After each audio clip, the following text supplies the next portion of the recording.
Hello students, welcome again to my channel Biogene. और हम हैं अपने उसी कॉन्टिन्यूशन में about female reproductive system. In my previous lectures I have discussed in detail the structure of ovary and next we come to the other parts of the female reproductive system. Female reproductive system consists of pair of ovaries and then accessory ducts, accessory glands. तो female reproductive system में we have already discussed about the structure of ovary with its first follicles and rest of the details. Now second part we come to accessory ducts and then uterus and vagina with external genitalia.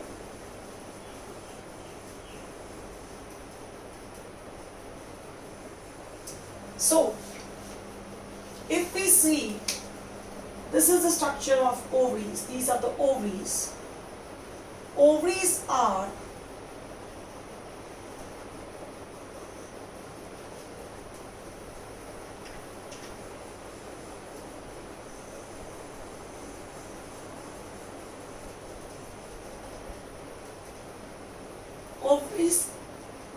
flanked. मतलब आप ये समझ लीजिए, ovaries के ऊपर एक funnel shape portion इस तरह से उनको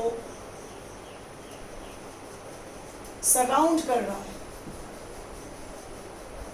this portion is of your oviducts और fallopian tubes.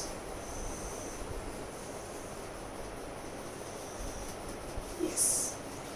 So ovaries जो हैं, this is surrounded by the first part of your oviducts or fallopian tubes, that is what you call infundibulum.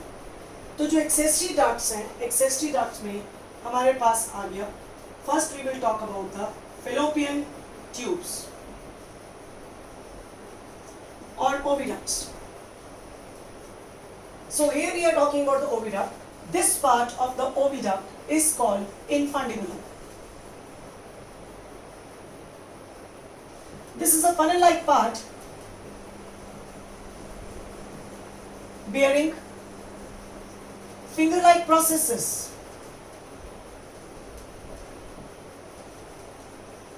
Processes called fimbriae, having ciliated epithelium. So this part is just like this. If you take my hand, just try to understand कि जैसे मेरे हाथ में जो ये उंगलियों वाला part है, सिर्फ उंगलियों वाला पार्ट और नीचे ये वाला हाथ ऐसा ओवरी इसको ऐसे सराउंड कर रही है. तो my each finger is just like fimbriae and the whole finger together form the fimbricated funnel or infundibulum. So that is why infundibulum और हम word fimbricated funnel भी यूज कर लेते हैं. Now infundibulum bear abdominal os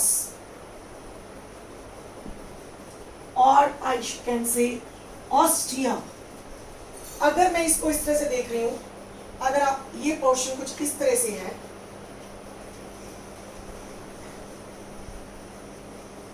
इस तरह से ये ovary.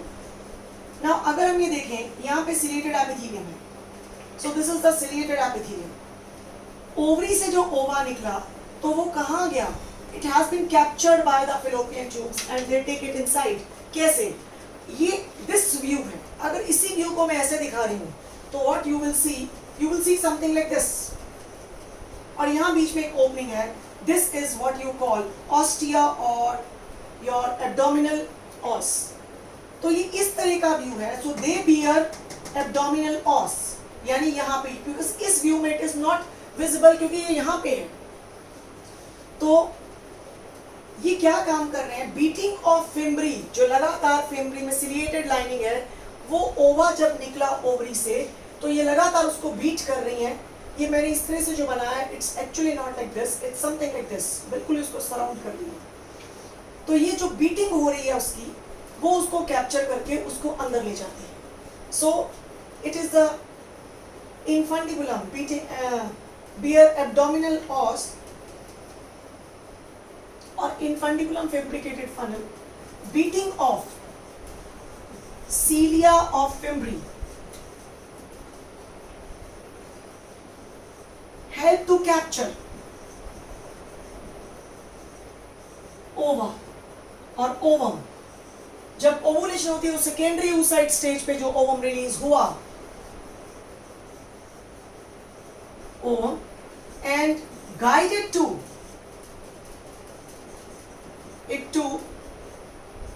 the inside of fallopian tube, उसको अंदर लेनी है।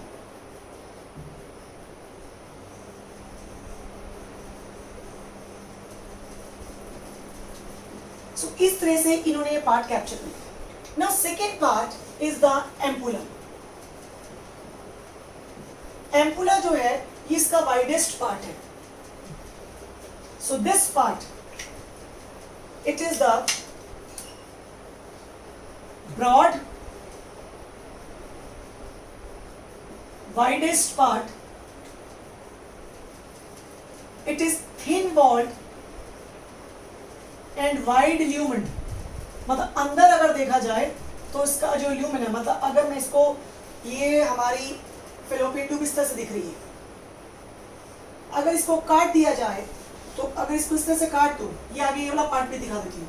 If I cut it like this, so what I can see the cells over here which are ciliated cells, और ये रही, दिस इज एम्पुला। अब एम्पुला की जो लाइनिंग है वो थिन वॉल्ड है, जिससे इसका जो ल्यूमन है वो आगे चौड़ा हो जाता है। अगला पार्ट जो मैं आपको इस्टेमस पढ़ाने वाली हूँ, पहले बता देती हूँ, उसकी जो वॉल है वो थिक है।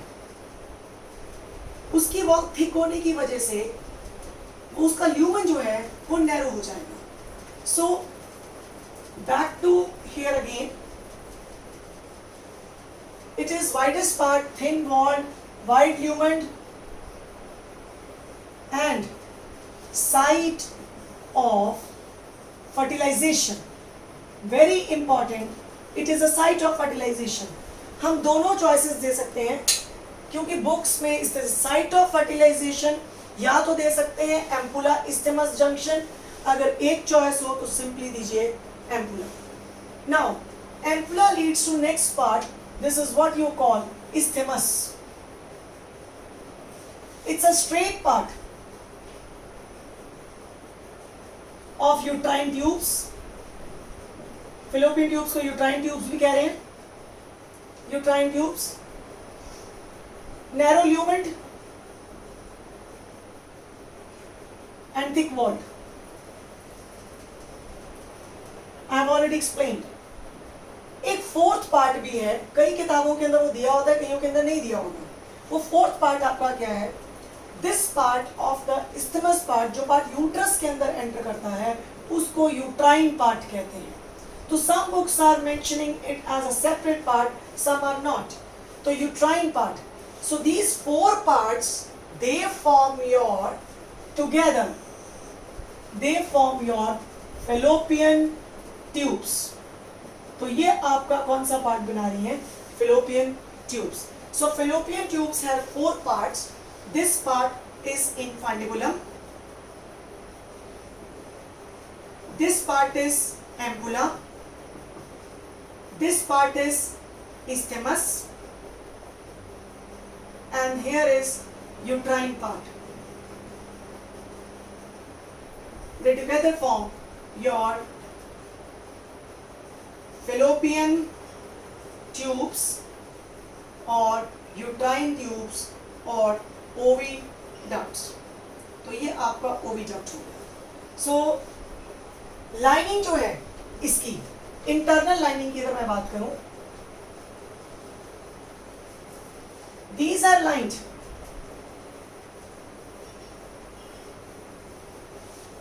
Bye epithelium which is ciliated as well as secretory. यानी अगर मैं बात करूं fallopian tubes की, the lining मतलब जो अंदर की तरफ है, lining of fallopian tubes have columnar, ciliated and secretory epithelium.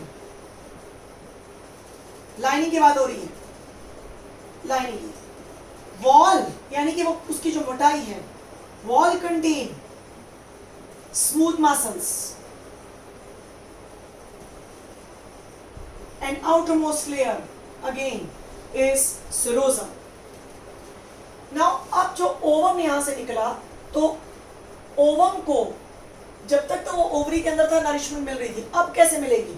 तो लाइनिंग ऑफ फिलोपियन ट्यूब ना केवल पेरिस्टॉल्सिस से इसको टुवर्ड्स यूट्रस प्रोपेल करती हैं, बल्कि रास्ते में उसको नरिशमेंट भी देती हैं. और पेरिस्टॉल्टिक movements, ciliated movements, they are propelling the ovum towards the uterus, and the secretory glandular epithelium provides a nourishment to the ovum. This is, next we come to uterus. Uterus को we commonly called as womb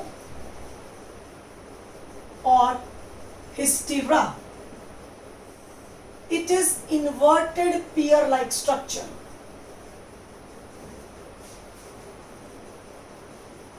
उल्टी नाशपाती जैसा structure है, और approximately इसका जो wait है वो 60 ग्राम्स के आसपास रहता है, विद कैविटी और साइज अगेन लिटिल वेरिएशन के साथ है, 7.6 इंटू 4.5 इंटू 3.5.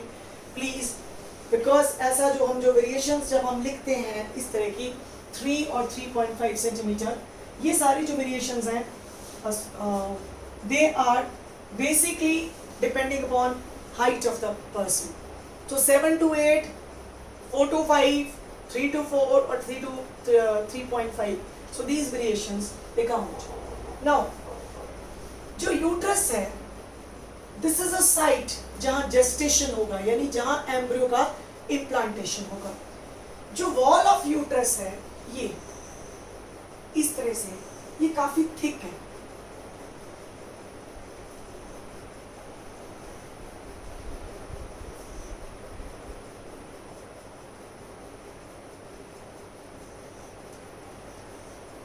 काफी थिक है.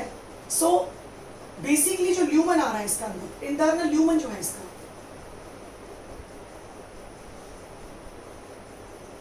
वो काफी इतना भी नहीं है जितना मैं दिखा रही हूँ. It's like this wall is convoluted like this.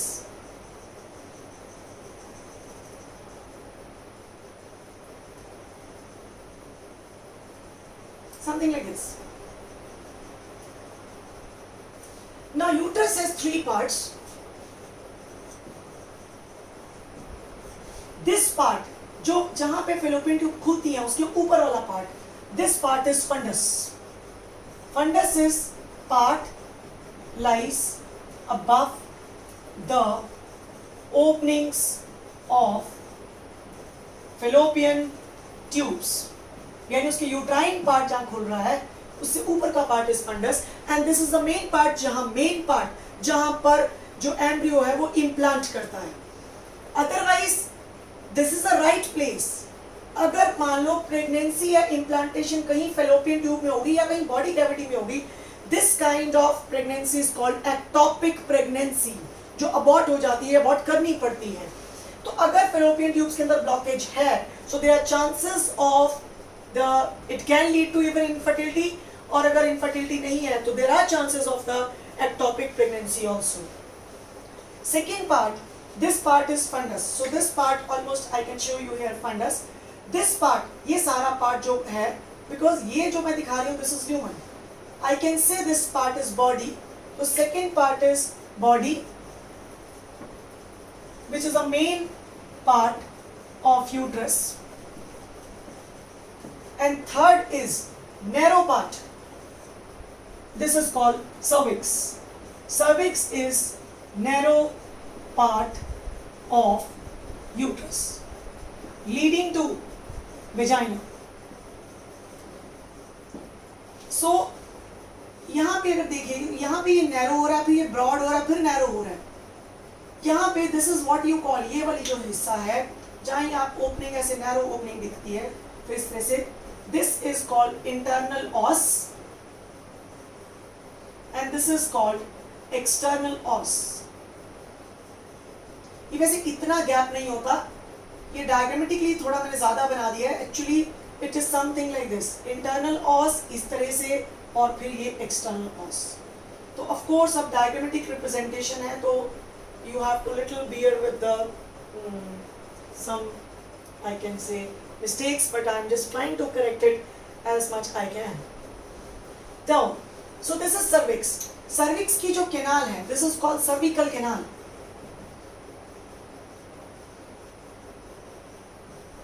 ये cervical canal है. So this is the narrow part. ये जो narrow part है, this is what you call cervix. This part is body and this part is fundus. Uterus की जो wall है, ये wall काफी थिक है। This is uterine wall. This uterine wall has 3 layers इस तरह से। So these are 3 layers like this. First layer is this, second is this, third is this layer जो ये ऐसे मैंने बनाई है। तो लेयर ऑफ यूट्रस की अगर हम बात करें,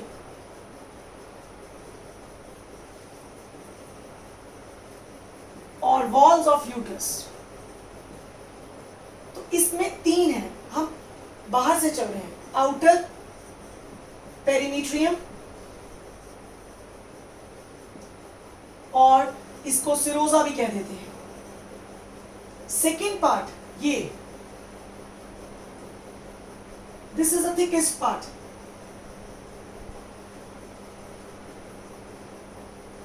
मैंने इस साइड नहीं बनाया, but it is same here. So outer layer ये वाली हमने बना दी, this is your perimetrium. Middle myometrium, जिसको मैंने नंबर 2 लिखा है। You can see I mentioned here, this is your number 1, this is number 2, और ये convoluted number 3। मैं यहाँ भी दिखा सकती हूँ number 1, number 2 और number 3। So this is middle myometrium. Now this middle myometrium is contain smooth muscles. These muscles undergo, वैसे तो इनमें contraction हमेशा ही चलती रहती हैं, but they undergo strong uterine contractions or strong contractions under the effect of oxytocin during childbirth. Childbirth के दौरान जो ऑक्सीटोसिन का जो मेन रोल है, वैसे तो ऑक्सीटोसिन एक हार्मोन है, इस हार्मोन का काम ही स्मूथ मसल्स की कॉन्ट्रैक्शन करना है, बट इसके सबसे ज्यादा रिसेप्टर्स यहाँ पे भी हैं। So that is white undergo smooth contraction, ये उसको बहुत पॉजिटिव फीडबैक दे रही है। Then there is a third layer which is inside lining the lumen, this is inner, it is endometrium. This layer contain ciliated cells तो है ही हैं, glandular cells भी हैं, glandular and secretory cells, and very importantly this layer, यहाँ लिख रही हूँ please, this layer undergoes cyclic changes during menstrual cycle. तो menstrual cycle के दौरान सबसे ज्यादा चेंजेस इस लेयर में आती हैं। This layer is made up of, ये इसका बाहर वाला लेयर हिस्सा है और ये आपके सेलुलर हिस्सा है। तो सेल्स पड़े हैं, cells is ciliated and glandular, और ये जिस सेल्स जिस लेयर के ऊपर पड़े हैं, this is the it's lamina propria. So it is basically a thin layer जिसके ऊपर सेल्स पड़े हुए हैं, और सेल्स जो हैं, the whole layer is called endometrium. तो यूट्रस की 3 लेयर्स हैं। अगर अब मैं बोलूंगी इनसाइड टू आउटसाइड, अंदर से चले तो ल्यूमन को फेस करती हुई एंडोमेट्रियम, बाहर चले मायोमेट्रियम, उससे बाहर चले सिरोजा और विस्ट्रल पेरिटोनियम, और उसके लिए हम यूज करते हैं word perimetrium. So this is all about the uterus. Uterus next leads to the vagina. यहाँ पे एक मैं पॉइंट लिख रही हूँ जिसको मैं आगे एक्सप्लेन करूंगी, यहाँ नहीं कर रही हूँ. यूट्रस जो है, removal of uterus, we call it as hysterectomy. और जो मैं यूट्रस के लिए वर्ड यूज कर रही थी, I will write anti flexed position. Uterus का जो पोजिशन है वो इस तरह का नहीं है जैसा हम दिखा रहे हैं. It is ante flex position, means bent upon itself. ये पॉइंट मैं आगे आपको डिस्कस करूंगी जब मैं उसका डायग्रामेटिक रिप्रेजेंटेशन आपको दूंगी. So next we come to the last part. This is called vagina.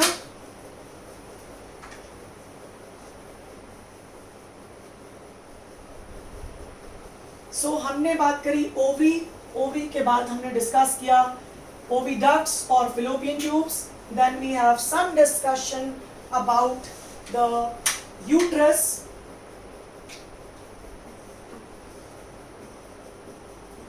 And uterus में I have discussed about fundus, body and cervix. And fourth part, now I come to vagina. Vagina जो है वो 8 to 10 centimeter long है. I think so. एक point शायद मैं पीछे कहीं स्किप किया है. What is the length of the oviducts? This can approximately 10 to 12 centimeter. ये पॉइंट एक हमारा शायद वहाँ पे स्किप हुआ था. Vagina, it is 8 to 10 centimeter long, commonly called copulatory canal. Because ये जो है, this receives the penis, and vagina की जो lining है, so this is vagina. Vagina का जो लाइनिंग है, ये अगर इस तरह से मैं लाइनिंग बना रही हूँ वेजाइना की, so this layer is stratified epithelium. यहाँ पे इट हैज स्ट्रैटिफाइड एपिथेलियम, और ये है epithelium. This epithelium is non keratinized, stratified squamous epithelium. इसमें कोई ग्लैंड नहीं है. ऊपर की जो आ रही है वो सर्विक्स वाला पार्ट जो है, ये हमने बना दिया cervix.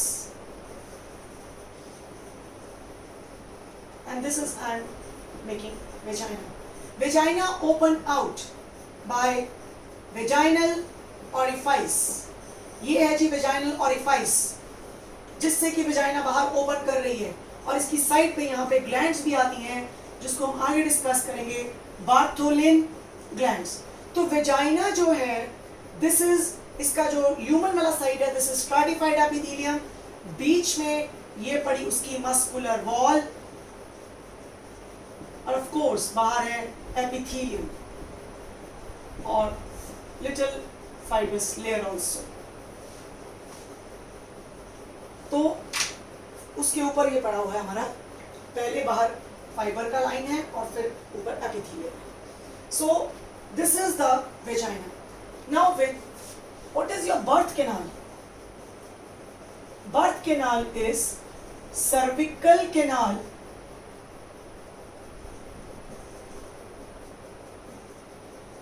plus vagina together form birth canal. तो दोनों मिलकर क्या बनाते हैं? birth canal बनाते हैं. Now जो ये vaginal orifice है, this is partially covered by, because अब ये जो व्यू है ये 2D है.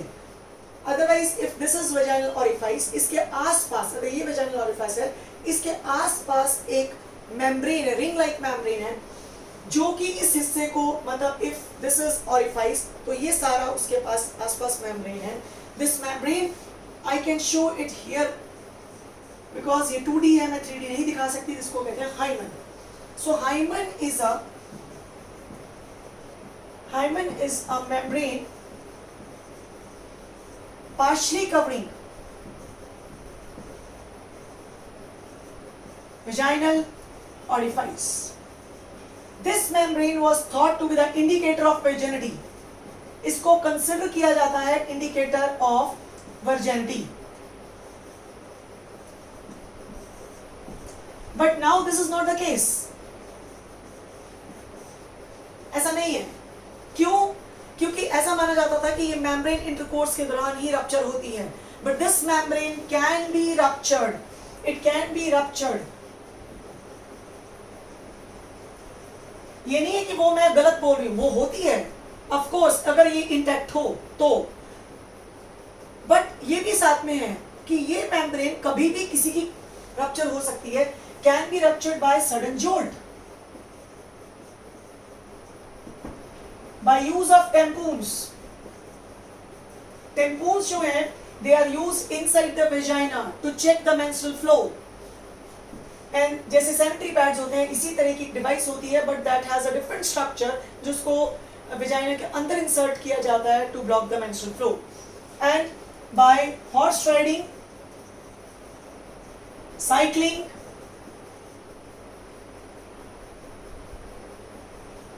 Sudden jumping. सो दिस जिस तरह का एक्टिव स्टाइल लाइफस्टाइल हम जी रहे हैं तो उसमें हाइमन कभी भी किसी का ब्रेकअप हो सकता है.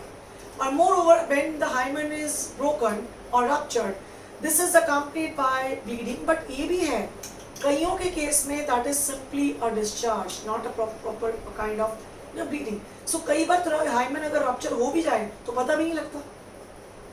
एंड अगर हम बात करें कि ये जो टैबूज हमारी सोसाइटी में चलते हैं तो वो taboos has to be shed off because due to the proper knowledge of the systems. So जब हम सेक्स एजुकेशन की बातें करते हैं कि बच्चों को देनी है ये है, उस टाइम पे हम ऐसी बातें करते हैं कि हम ये बातें बच्चों को बोल नहीं सकते. But the right education at the right time, I mean at the right age, is going to make a person with a proper perspective towards the female and towards the society. क्योंकि जिस तरह की Indian society में move करते हैं, we are having too many taboos. So here I am finishing with the female reproductive system. I am left with external genitalia and mammary glands that I will take up in my next lecture. Thank you very much.